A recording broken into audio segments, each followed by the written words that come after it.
नमस्कार, मी पत्रकार किरण माने। कोण होणार इंदापूर विधानसभेचा 2024 चा आमदार या दुसऱ्या भागामध्ये मी आपलं स्वागत करतो। मागील काही दिवसापूर्वीच महाराष्ट्राचे उपमुख्यमंत्री अजितदादा पवार यांची जनसन्मान यात्रा इंदापूर या ठिकाणी आली असता खुद्द अजितदादा पवार यांनीच इंदापूर तालुक्याचे विद्यमान आमदार दत्तात्रय मामा भरणे यांच्या उमेदवारीचे संकेतच दिले। आज आपण पाहतोय इंदापूर तालुक्याच्या उमेदवारीचं दुसरं नाव दत्तात्रय विठोबा भरणे, अर्थातच दत्ता मामा भरणे।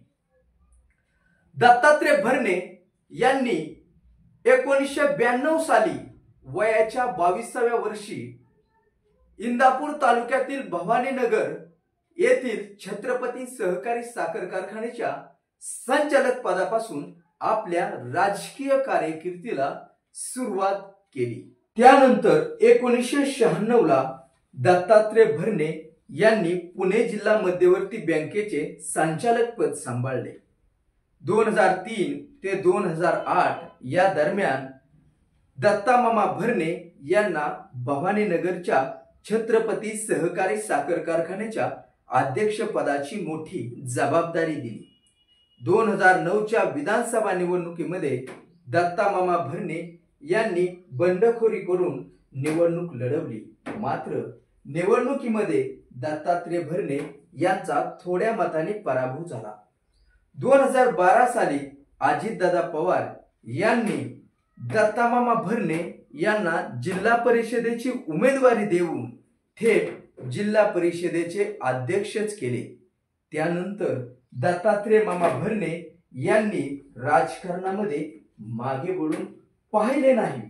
इंदापूर तालुक्यामध्ये जिल्हा परिषदेच्या माध्यमातून कोट्यावधी रुपयाचा विकास निधी तालुक्यामध्ये आणून दत्तात्रय मामा भरणे यांनी 2014 ची इंदापूर विधानसभा सुमारे 15,000 मतांनी जिंकली आणि माजी मंत्री हर्षवर्धन पाटील यांना पहिला मोठा धक्का दिला।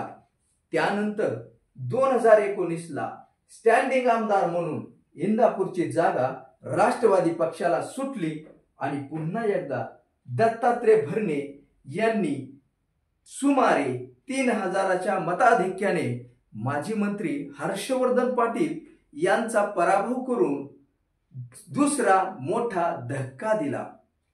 दत्तात्रय भरणे यांनी 2 टर्म मध्ये शासनाच्या विविध योजना जनतेपर्यंत पोहोचवण्याचं काम केलं। सत्ताकारणामध्ये, देशाच्या राजकारणामध्ये राज्याचं राजकारण ढवळून निघालं। राष्ट्रवादीत पडलेल्या उभ्या फुटीनंतर इंदापूर तालुक्याचे विद्यमान आमदार दत्तात्रय मामा भरणे यांनी विकासाच्या नावाखाली महाराष्ट्राचे विद्यमान उपमुख्यमंत्री अजितदादा पवार यांच्या बरोबर जाण्याचा निर्णय घेतला, परंतु लोकसभेच्या निवडणुकीमध्ये सर्वसामान्य जनता व राजकीय नेते मंडळी यांच्या वाटा विरुद्ध दिसून आल्याचे खासदार सुप्रिया सुळे यांच्या विजयाने स्पष्टच झाले। गेली 10 वर्ष इंदापूर तालुक्यामध्ये दत्तात्रय मामा भरणे यांनी केलेली विकास कामे, राष्ट्रवादी पक्षाचा स्टँडिंग आमदार, महाराष्ट्राच्या मुख्यमंत्री पदाच्या शर्यतीतील असलेले तत्कालीन आमदार हर्षवर्धन पाटील यांचा केलेला पराभव, जॉईंट किलर आणि विजयाची हॅट्रिक करण्याची संधी, या सर्व पार्श्वभूमीवर दत्तात्रय मामा भरणे यांना देखील पुन्हा आमदार व्हायचंय। मात्र राज्याच्या राजकारणातील बदललेली गणित,